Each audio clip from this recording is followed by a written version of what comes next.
Jadi lain orang berdagang nang antara berdagang punya niat nang bagus lawan berdagang nang kada ada niatnya. Jadi kalau hari ini kita berdagang ke pasar ada berniat apa-apa, cuma bila ada payu ada untung simpan duitnya bisa. Nah itu tercela. Perjalanan kita dari rumah ke pasar, bulik dari pasar ke rumah tercela. Anda kata kita mati di pasar, mati dalam keadaan hubud dunia. Tapi kalau kita mulai bisukan kita turun berniat, aku hari ini berdagang. Kalau ada keuntungan dagangannya, aku simpan duitnya untuk ada hal-hal kebaikan yang kayaknya perlu digunakan ke situ. Nah ini sabilillah. Mulai rumah ke pasar dihitung pahala, pasar ke rumah dihitung pahala. Andai kata dia mati ke dalam keadaan dimarahi oleh Allah Subhanahu wa ta'ala. Ini niatnya aja.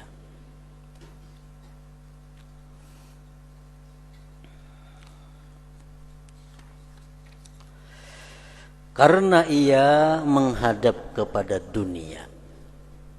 Kalau dia turun ke pasar, berusaha, berdagang hanya untuk memperbanyak harta, kada ada niatnya untuk kebaikan, itu ngarannya menghadap kepada dunia.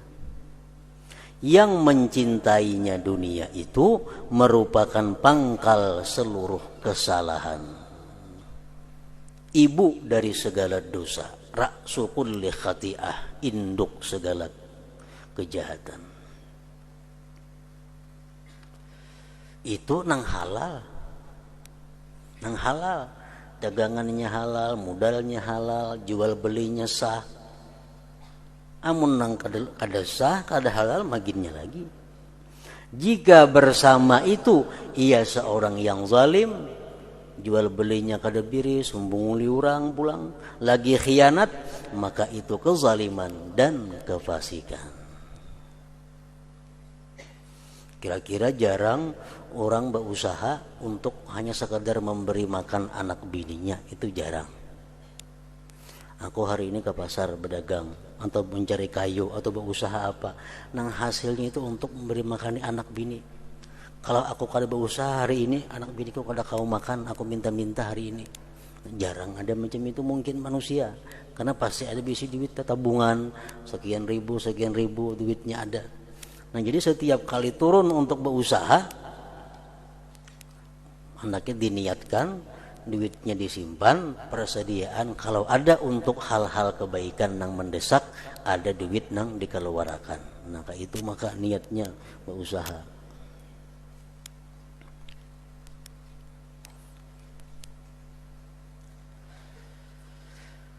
Inilah yang dimaksudkan oleh Salman Al-Farisi dengan perkataannya, jangan kamu meninggal sebagai seorang pedagang dan sebagai orang yang berkhianat. Jangan kamu mati sebagai pedagang. Maksudnya apa? Kita mati sebagai seorang pedagang nang kada punya niat apa-apa. Dapat keuntungan, kumpul masukkan di bank, apa masukkan keuntungannya. Nah, kumpul masukkan ke bank. Segenang apa? Kada tahu juga lagi segenang apa-apa. Kada ada niatnya. Nah, itu maksudnya jangan kamu meninggal dunia sebagai pedagang dan sebagai orang yang berkhianat. Amun berdagangnya jelas, berkhianat ngarannya. Ia maksudkan dengan pedagang adalah orang yang menuntut tambahan. Imam Ghazali mengatakan bahwa ujar sidin su'ul khatimah itu terbagi dua. Setiap hari, setiap malam kita berlindung kepada Allah daripada mati dalam keadaan su'ul khatimah. Su'ul khatimah itu terbagi dua. Ada su'ul khatimah yang bukan kehilangan iman. Contohnya kayak apa? Orang yang mati dalam keadaan masih sayang, masih mencintai dunia. Itu pun disebutkan su'ul khatimah termasuk.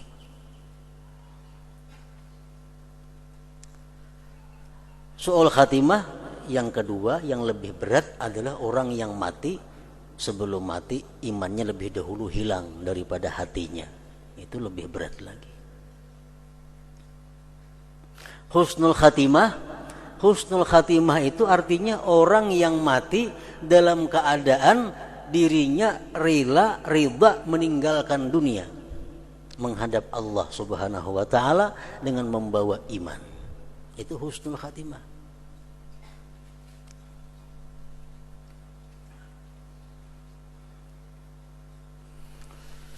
Jadi jangan diartikan bahwa su'ul khatimah itu orang yang hanya mati kafir, ada.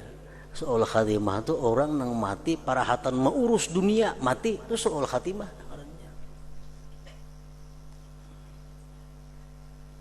Orang parahatan mengurus dunia, niatnya niat dunia, mati sudah su'ul khatimah.